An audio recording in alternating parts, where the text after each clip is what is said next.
देखिए, इस तरीके से आपका यूट्रस है, ठीक है? एक मांसपेशियों से बनी संरचना है। लेकिन अगर ये यूट्रस अंदर से फूला हुआ हो, सूजा हुआ हो, तो वहां गर्भ कैसे ठहरेगा?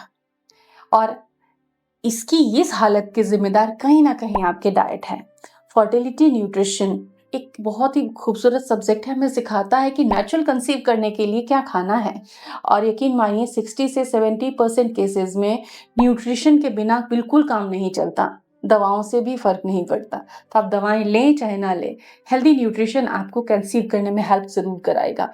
आज मैं आपको बताने वाली हूँ कुछ ऐसे फूड के बारे में जो साइलेंटली, शायद आपको अवेयरनेस ना हो उस चीज की, वो साइलेंटली आपके यूट्रस को खराब कर रहा है, तो आपके सारे एफर्ट जो है बेकार जा रहे हैं।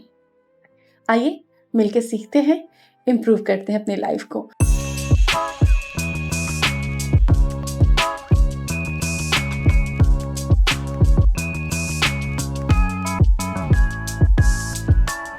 Welcome to Prerna's fertility care. आज हम बात करने वाले हैं कि यूट्रस के इन्वायरमेंट को बच्चा ठहरने के लिए फ्रेंडली कैसे बनाएं, उसको इन्फ्लेमेशन से रहित कैसे बनाएं, ईटी को बढ़िया कैसे बनाएं, क्या गलतियां हो रही हैं उसको हमें हटाना है। तो ये छोटा सा वीडियो है, आपको इन गलतियों के बारे में सिखा देगा एंड बस चीज़ें वर्कआउट होने लग जाएंगी, नेचुरल कंसेप्शन ईजी होगा। लेकिन हाँ, अगर आपकी प्रॉब्लम कॉम्प्लिकेटेड है तो हमारे चैनल पे हर प्रॉब्लम के लिए थेरेपेटिक न्यूट्रिशन के वीडियोस हैं, आप उसको देखिए, उसको फॉलो कीजिए और फर्टिलिटी ट्रैकिंग साथ में कीजिए। फर्टिलिटी ट्रैकिंग एक टूल है जिसका लिंक डिस्क्रिप्शन में है, आप उससे ट्रैकिंग करते हुए अपने बॉडी को समझ के रेमेडी एंड डाइट कर पाएंगे और सफल हो पाएंगे। गर्मी के मौसम में आपके घर में भी दही, छाछ, बटरमिल्क जिसको आप कहते हैं, यूज किया जाता है। लेकिन मैंने बहुत घरों में देखा है कि वो दही जमा नहीं पाती हैं, फीमेल्स वर्किंग हैं, हेक्टिक रूटीन है, व्हाटएवर जो भी रीजन हो, डेली उनके यहाँ छाछ या दही खरीद कर आती है। यहाँ आपने बड़ी गलती कर दी, शायद आपको अवेयरनेस ना हो इस चीज की। मार्केट की प्लेन दही, छाछ में भी स्टेबलाइजर्स एंड कई केमिकल्स होते हैं। इसके अलावा अगर आप फ्लेवर्ड दही खा रहे हैं, मीठी वाली लस्सी ले रहे हैं, छाछ वगैरह यूज कर रहे हैं, तो उनमें कई सारे हानिकारक केमिकल्स आपकी बॉडी में जा रहे हैं। हिडन शुगर भी काफी आपकी बॉडी में जा रहा है, तो ये हेल्दी नहीं है। अगर दही छाछ यूज करनी है तो इंडिया के मोस्ट ऑफ घरों में घर में बनता है, आप वो बनाएं। लेकिन कभी कभार अगर आप शौकीन हैं कि बाहर से फ्लेवर्ड कर्ड खा ली कि भाई इस ब्रांड की तो बहुत अच्छी होती है, तो मैं कहूंगी अगर शुगर डला है तो कोई भी अच्छी नहीं है। तो फ्लेवर्ड फ्रूट के फ्लेवर्स में बहुत सारी कर्ड आती हैं, डेजर्ट के तौर पे आप दही या रबड़ी ऐसी चीजें लेते हैं तो स्टॉप ईटिंग। फर्टिलिटी जर्नी में नहीं चलेगा। इससे इन्फ्लेमेटरी सिग्नल्स रिलीज होते हैं, यूट्रस में इन्फ्लेमेशन आता है, गट जो माइक्रोबायोम है वो डिस्टर्ब होता है आपका, इससे हॉर्मोन्स पे असर पड़ता है सीधा। तो इनको आप मत यूज कीजिए। घर की दही बहुत अच्छी है। बाहर अगर आपको यूज करनी भी है तो कम से कम आप शुगर तो एलिमिनेट कर ही दें, प्लेन योगर्ट इस्तेमाल कर लें बाहर जरूरत पड़ने पर। यूट्रस को खराब करने वाले कुछ और ऐसे प्रोडक्ट हैं जो आप यूज करते हैं, मेनली ये नॉन वेजिटेरियन प्रोडक्ट हैं। जितने भी मीट, चिकन और मीट से रिलेटेड प्रोसेस्ड फूड हैं, कबाब वगैरह, फ्रोजन आइटम्स, आप इनको यूज करना बंद कीजिए। आप तो समझ रहे हैं कि ये प्रोटीन सोर्स है, लेकिन उनमें ढेर सारे केमिकल्स, एंडोक्राइन डिसरप्टर्स, स्टेबलाइजर्स और अननेसेसरी फैट आ रहा है। तो वो आपके लिए फायदेमंद कहीं से कहीं तक नहीं है। ये आपकी बॉडी पर जो है इन्फ्लामेटरी लोड बढ़ाते हैं और ऑक्सीडेटिव स्ट्रेस क्रिएट करते हैं। तो जो चीज स्लाइस की जगह चिकन स्लाइसेस वगैरह सब कुछ मार्केट में मिलता है, जो बड़ा इजी और बड़ा फीजिबल बना देता है कुकिंग को आपके, इनको आप यूज मत कीजिए। अल्ट्रा प्रोसेस्ड चीजें हैं, इनको आपको यूज नहीं करना है। आप बॉइल्ड एग यूज कर सकते हैं, लीन मीट, रेड मीट तो यूज करना ही नहीं है, केवल आप चिकन ब्रेस्ट यूज कर सकते हैं फर्टिलिटी जर्नी में। सो इसका याद रखें। तीसरी गलती जो आप करते हैं, कई सारे स्वीटनर्स आप यूज करते हैं ना, कि भाई शुगर यूज नहीं कर रहे हैं हम चाय में या अपने शेक में या अपने फूड में, जो भी आप फूड तैयार कर रहे हैं उसमें थोड़ा सा शुगर फ्री डाल देते हैं।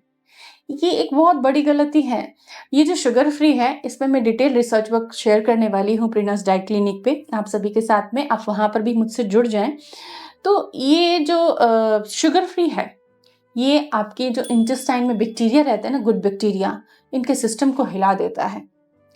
डिसफंक्शन क्रिएट करता है, कि इम्बैलेंस क्रिएट करता है, और यहीं से एस्ट्रोजन प्रोजेस्टेरोन का बैलेंस बनता है। तो आपने बैलेंस तो खुद खरीद के खाया है ना। तो आर्टिफिशियल स्वीटनर्स को आप मना कीजिए। ये जो डाइट फूड होते हैं, डाइट ड्रिंक्स होती हैं जिनमें स्वीटनर्स वगैरह डले होते हैं, जो शुगर के सब्स्टिट्यूट होते हैं, इनको आप यूज़ करना बंद कर दीजिए। पीएमओएस वाली फीमेल्स भी इसको यूज़ बिल्कुल ना करें। ये आपके बॉडी में इम्बैलेंस हार्मोन सिग्नलिंग को डिस्टर्ब कर रहे हैं, मेटाबॉलिक डिसफंक्शन क्रिएट कर रहे हैं। कई बार हम कहते हैं ना कि अरे ये वाली चिप्स तो मिलेट्स की है, अच्छी है, ये जंक नहीं है, ये इसमें मैदा वैदा नहीं है, और ना ये फ्राइड भी नहीं है। याद रखिए, जो पैकेज्ड आइटम्स होते हैं उनको लंबे समय तक खाने लायक बनाए रखने के लिए उन्हें स्टेबलाइजर्स, प्रिजर्वेटिव्स पड़े रहते हैं। इनमें एक्सेसिव सोडियम, ऑक्सीडाइज्ड फैट और इन्फ्लामेटरी एडिटिव्स होते हैं जो बॉडी पे इन्फ्लेमेशन को बढ़ाते हैं, और यूट्रस के ये खास तौर से दुश्मन है। तो कोई भी चिप्स हो हेल्दी लेबल वाली, वो हेल्दी नहीं है, आप पहचानिए। वो फैट, सोडियम एंड केमिकल से लोडेड तो है ही है। तो आपको उनसे दूरी बनानी है। घर के जो स्नैक्स हैं जो हेल्दी हैं, जैसे मखाने, चिवड़े, मुरमुरे का स्नैक्स आप बना सकते हो। रोस्टेड, घर के ड्राई रोस्टेड या एयर फ्राइड आप नट्स यूज़ कर सकते हो। तो ऐसी चीज़ों पे आपको स्विच करना है, क्योंकि इनके क्लिनिकल इम्पैक्ट बहुत हैवी हैं। बच के रहिए। पांचवी गलती, जो लोग ये 4 गलतियां नहीं करते ना, वो ये 5वीं गलती करते हैं, लेट नाइट ईटिंग। यस और no? Write in the comment section just now. ये एक बिगेस्ट मिस्टेक है यूटराइन हेल्थ के बिगड़ने के लिए। इससे क्या होता है? इंसुलिन रेजिस्टेंस डेवलप होता है बॉडी के अंदर। जी हाँ, और ऐसे में ओवरीज अच्छे से काम नहीं कर पाती हैं। यूट्रस में भी इन्फ्लेमेशन बढ़ता है। सो लेट नाइट मील्स बंद करना होगा। 7 से 8 बजे तक खाना खा लीजिए, क्योंकि भाई सोना भी तो है। बोनस में कुछ फूड के लिस्ट बता रही हूँ जो यूट्रस के लिए फ्रेंडली है। जितनी जमीन के अंदर जड़ वाली चीजें हैं ना, चाहे बीटरूट हुआ, गाजर हुआ, जिंजर हुआ, आप उन सबको यूज कीजिए। शकरकंद है, आप उसको यूज कीजिए। इन्फ्लेमेशन को ये कम करेंगे और ढेर सारा भर भर के आपको न्यूट्रिशन देंगे। इसके अलावा आयरन रिच चीजें ज्यादा आपको खानी है, मिनरल रिच चीजें आपको ज्यादा खानी है। फल सब्जियों में फाइबर अच्छा होता है, हरी पत्तेदार हरी सब्जियां ज्यादा खानी है।